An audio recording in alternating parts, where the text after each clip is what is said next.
Ang kwentong ito ay base sa tunay na pangyayari. Nagsimula ang kwento ito sa isang lugar sa Angeles City noong taong 2015. Kung saan legal ang pagbebenta ng marijuana at ginagawang panghanap buhay ng mga tao doon. May isang dispensary ang nagbebenta ng legal na marijuana. Ang lalaking ito ay si Vincent. Ginawa niyang business ang marijuana at may permit siya nito.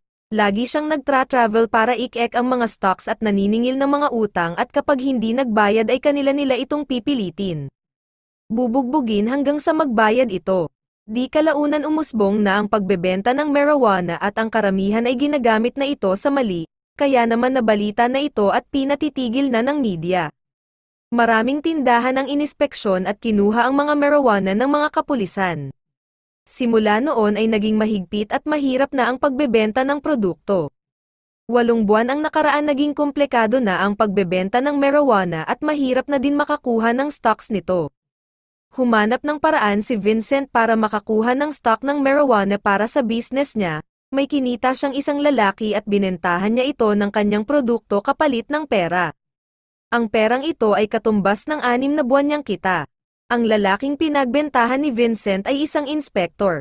Bawat inspection niya ay may kaakibat na halaga kaya nagkasundo sila ni Vincent at inspektor na lilimitahan na lamang ang inspection sa tindahan ni Vincent.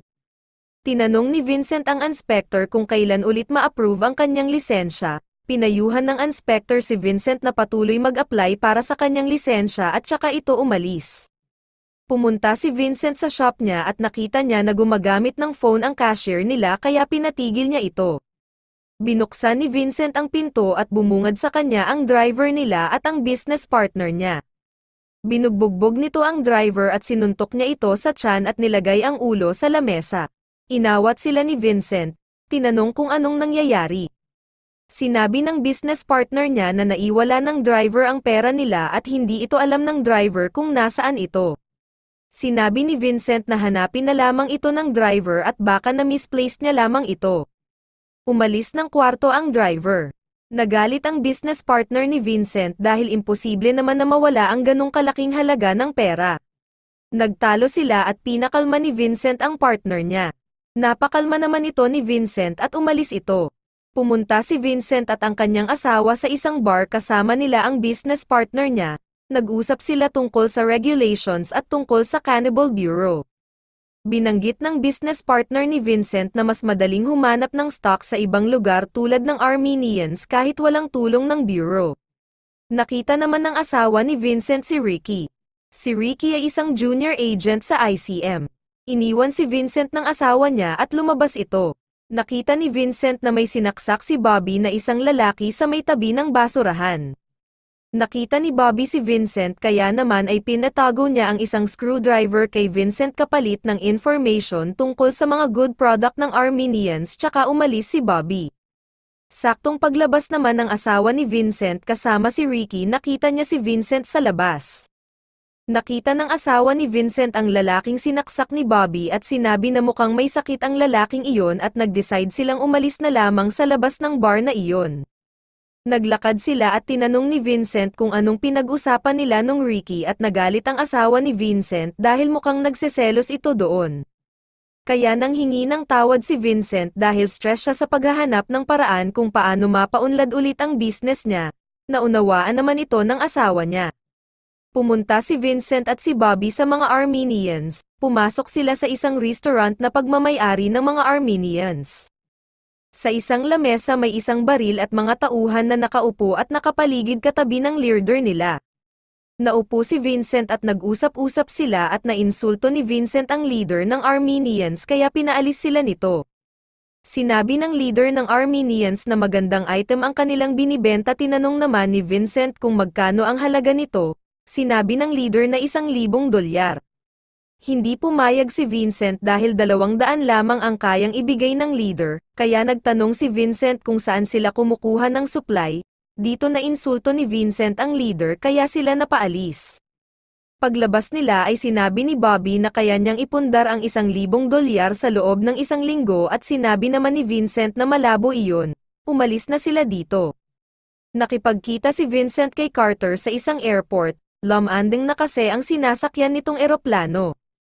Nag-usap sila doon tungkol sa business. Sinabi ni Vincent na unti-unti nang bumabagsak ang business niya kaya naman nag-recommend si Carter na pwede siyang tumulong dahil may nakilala siya taga-East.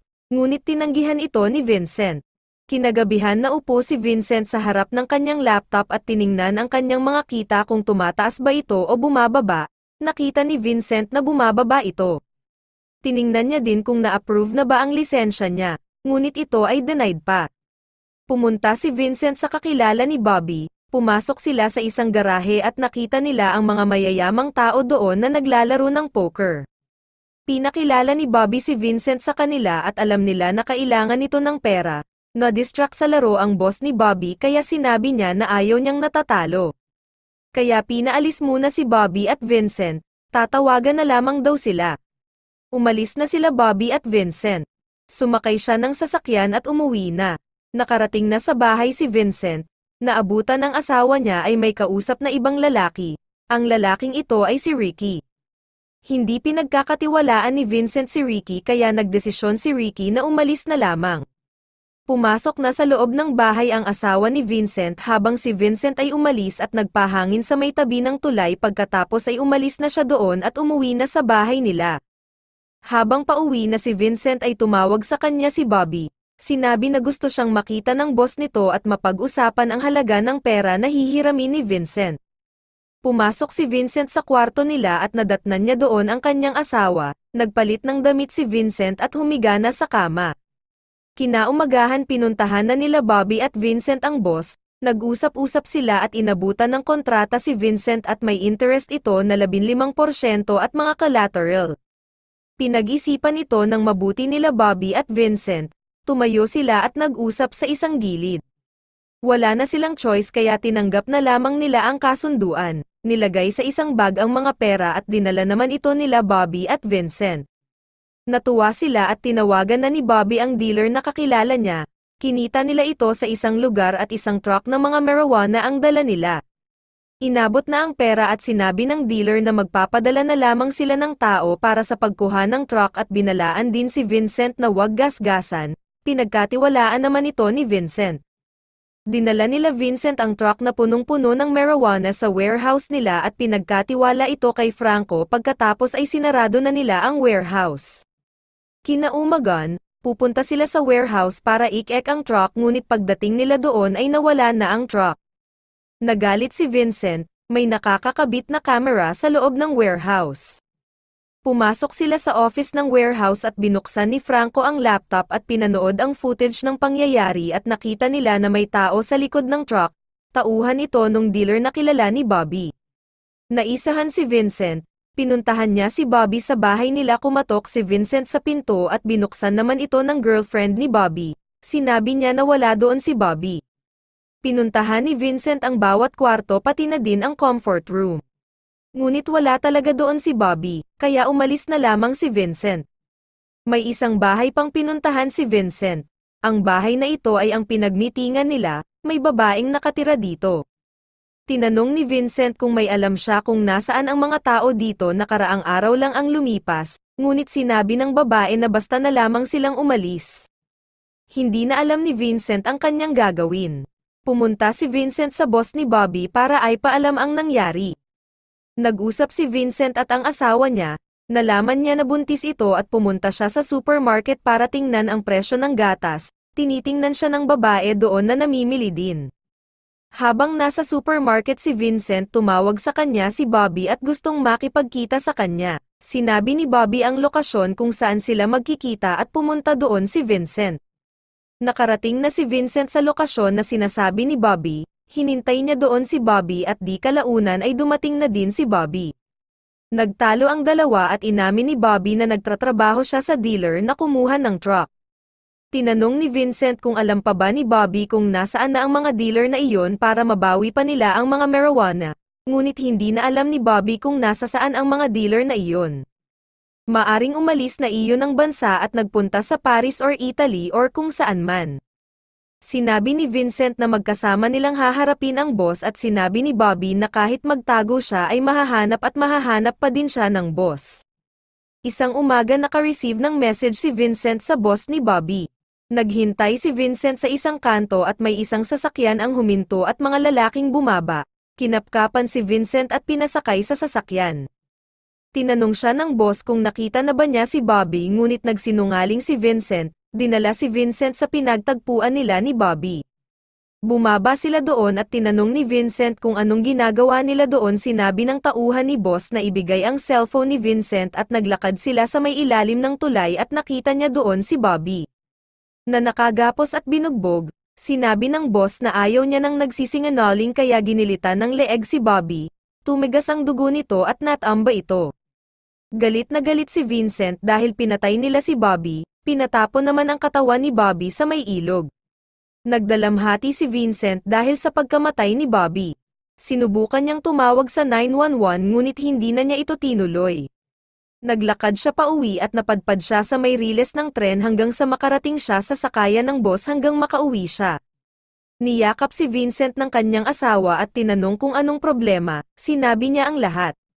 Pumunta sila sa kaibigan ni Vincent na si Carter. Nag-usap sila at pinasama ni Vincent ang asawa niya kay Carter para na din sa kaligtasan ng kanyang asawa. Kinaumagahan ay pumunta si Vincent sa shop niya at kinuha ang mga naitatago niyang pera at pumunta sa isang bangko at pina-disable ang kanyang credit card.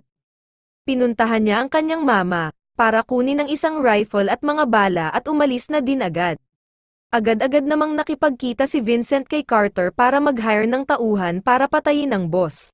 Ngunit nahuli ang bagong tanggap na tauhan nila Carter. Sinendang video kay Vincent at sinabi ng mga tauhan ni boss na papatayin nila ito kasama ang asawa niya, kaya daling-dali lumabas ng kwarto si Vincent. Hindi niya alam na nakaabang na ang mga tauhan ni boss sa labas ng bahay niya.